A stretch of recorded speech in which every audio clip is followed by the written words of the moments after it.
Hello, and welcome back to Sharing a Chapter a Day.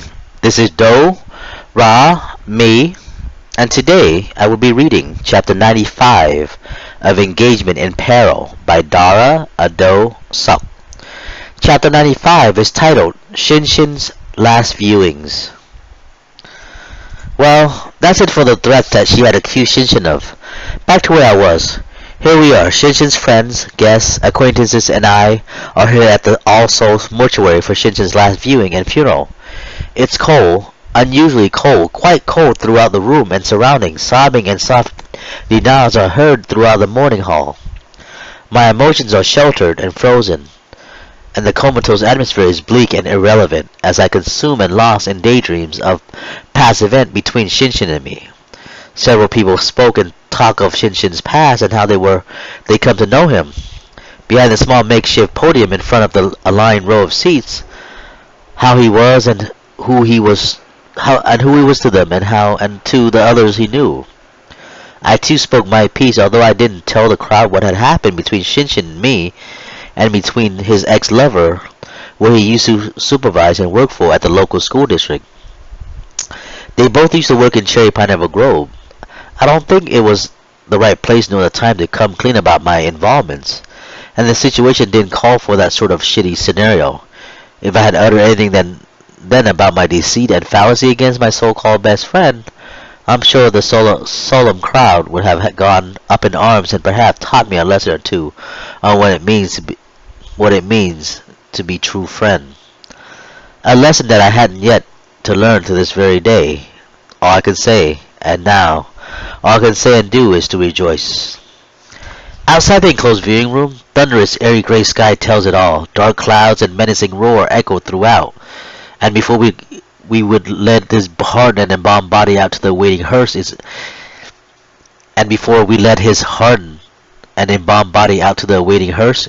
in his open amber cedar casket, rain started pouring, heavy and acidic.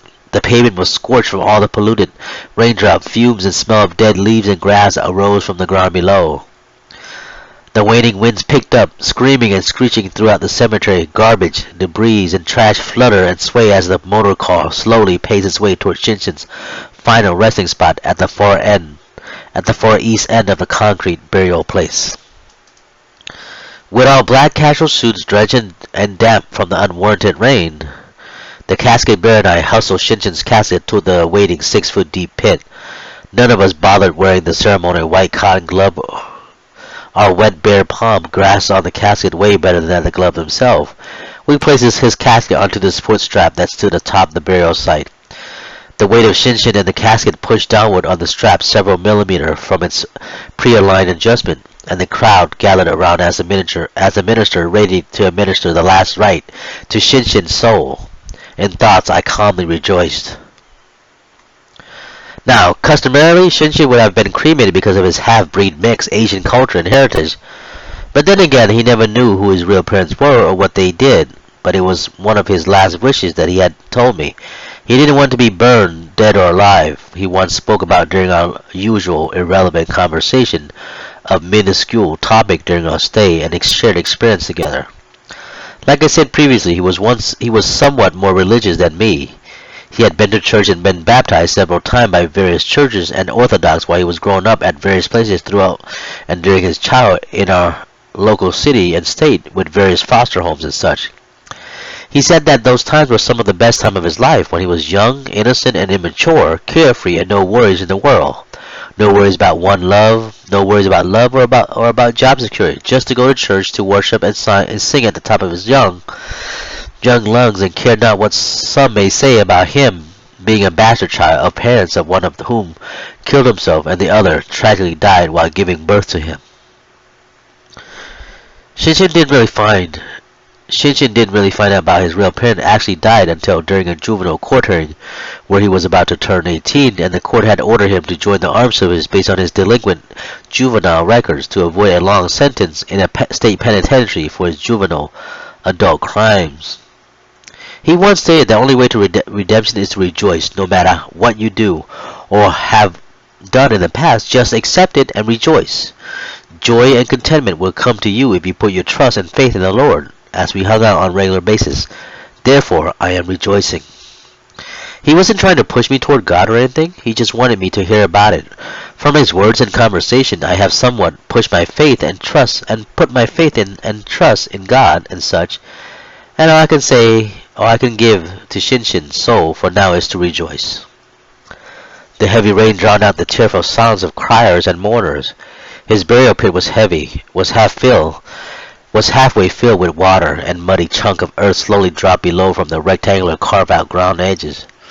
The minister went on with his speech, talking last right, and once that was all done and said, he raised his voice to cover over the screeching wind and thunderstorm. After all that was said and done, the mourner quickly and in bunched up order placed and dropped white lilies on top of Shinshin's amber cedar casket as it was slowly lowered into the earth below. I cried for Shinshin then. I think I did. Maybe or perhaps it was just the rainwater trickling down from my salty, irritated eyes. After placing the flower on his casket, the handful of guests made their way to the vehicle and left. Some went home and some went back to the small hall that some of his friend and I rented at the cemetery for some food and beverage to reminisce about Shinshin. The good old times and such. Being the last to drop my wet white lily atop Shinshin's casket, bright eyes still echoed in my head as its mournful sound, music, and lyric digging way deep into my head. I waited till everyone left until the miniature bulldozer pushed the rest of the dug earth into atop and covering Shinshin's casket entirely. Bright eyes. Shinshin's headstone and copper plate simply read, "Here lies Shinshin, Shinshin Nagami, loving, beloved brother, February 4th, 1980 to December 23rd, 2008. I was the last to leave Shinshin's last moment, and sadly I said my goodbyes and depressing thoughts for him. I hated myself for what had happened to Shinshin then. I somehow can blame myself for his demise, and yet I'm still around to breathe in the very air that good people like him have sacrificed to do so much for. Still I stood there shivering and deeply inhaled the aroma of life, the essence of the everyday bustling and hustling of the human life cycle. I was really missing my beloved Shinshin then. Thinking of him there, I smirked to myself, a smirk that resembled that of Shinshin's usual everyday face. I didn't leave his side until it was all done and over with, until his casket was covered all over in wet and soggy dirt. Shinshin's plot then was like a muddy pit, drenched and shivering. There I stood, lost in my thoughts and misery. I can't bear to bring myself, my stupid self, to leave Shinshin's side then. Eventually I too, staggeringly, carried myself away from Shinshin's plot and pushed myself to mingle and make conversation about Shinshin with some of the crowd that gathered at the small hall. While we snacked on cheese, crackers, and whatnot, sipped and drank punch and soda as we sometimes giggled about the good times and experience we all have had and shared with our once good friend and beloved Shinshin Nagami. Thank you for listening. This is the end of Chapter 95. Be on the lookout for Chapter 96, titled Delilah's Deceptions Caught. This is Doe, Ra, me, and I'll see you later. Thank you.